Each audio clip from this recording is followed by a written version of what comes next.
These guys here, they have snow laying on their backs. They're insulated. The question is, how are my Bresse doing in the Swedish winter after 2 full seasons of laying?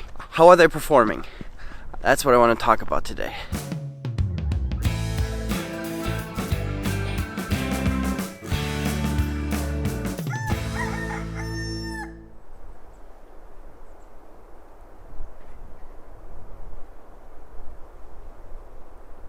So the chickens that I have right now in the homestead, I've made a lot of videos about them. Many of those videos have been very popular, sold a lot of hatching eggs and so on. And inside the stable I now have a group of 50 to 60 chickens, 50 to 60 layers of the breed Bresse. We call them for Le Bleu. Because Bresse, they're really only allowed to be called if they are from France, from the region and so on. And you've heard me share that this dual purpose breed is really outperforming all the other dual purpose breeds. We've tested a lot of breeds because we hatch ourselves. We want to raise the roosters as meat birds and the hen or pullets for layers. And so we have been working with dual purpose breeds. We have tried Sussex, both yellow and white. We have tried the Australorp. We have tried the Rhode Island Red. We have tried the German breed Bielefelder. We've tried a lot of different breeds. The Plymouth Rock we've had before and so on.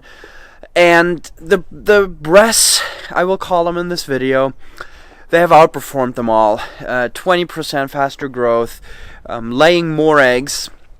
But now this group that I have in the stable still, they have been laying for 2 whole seasons. They've been outside with the eggmobile, on pasture. They have survived the predators, they have survived this climate, and they have survived bad genetics, if they're still alive right now. So I'm really happy to have these. And this is really the kind of breeding material that I want. I want to have chickens that, were smart enough to run away from predators like hawks, that are still healthy and well at this age, and that are still laying.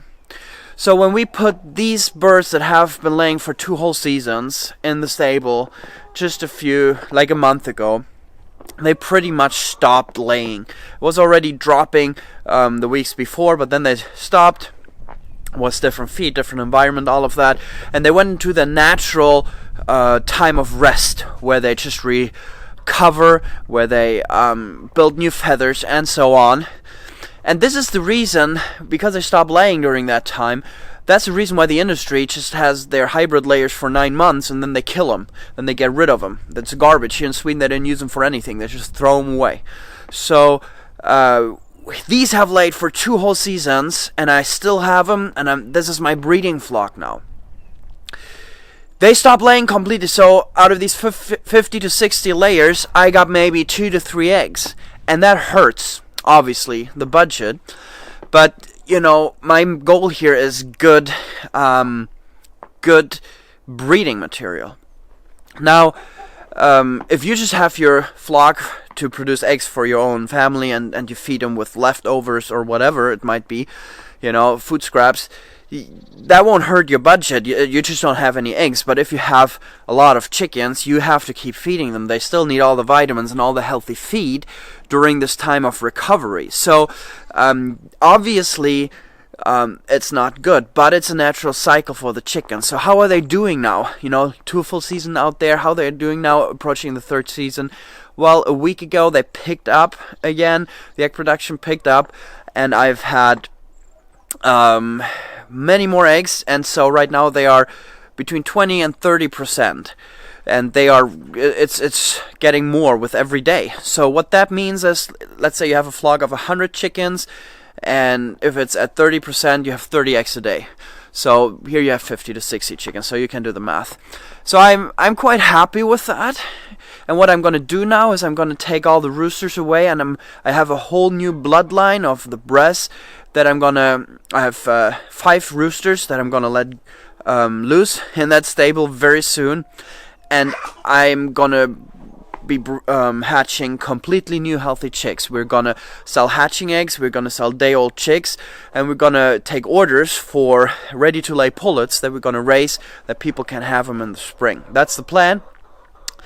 And I believe that I have really good breeding material. Now, let me just say this as well real quick, that we do not ship outside of Sweden right now. We tried within the European Union, but it was very poor results due to the postal service. We haven't figured that out yet. It was a big bummer for everybody. So we just do it within Sweden right now. And also, I get many questions about this breed.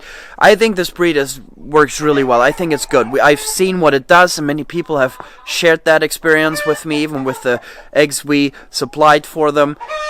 But the thing is, don't use this breed or any breed that's not easily available where you live. It's going to be so expensive to buy new breeding material, to get new blood into your breeding flock. It's just not going to be worth it. Plus, it is tricky to, be doing this and not knowing how they will do in your climate and in your situation. So, for me, this was a lot of testing. We've put a lot of money in this.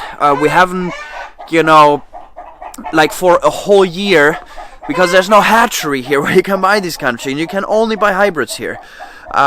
We had to buy breeding material. We bought it from 2 different places in Germany. We bought it from one place here in Sweden. No, actually from 2 different places here in Sweden. So it took a whole year before we could hatch ourselves the first time, and then it was a whole nother year of just testing all of this and so on. So now we're here, and I really hope that we can benefit from this existing breeding flock and breeding material and get ahead of the game a little bit.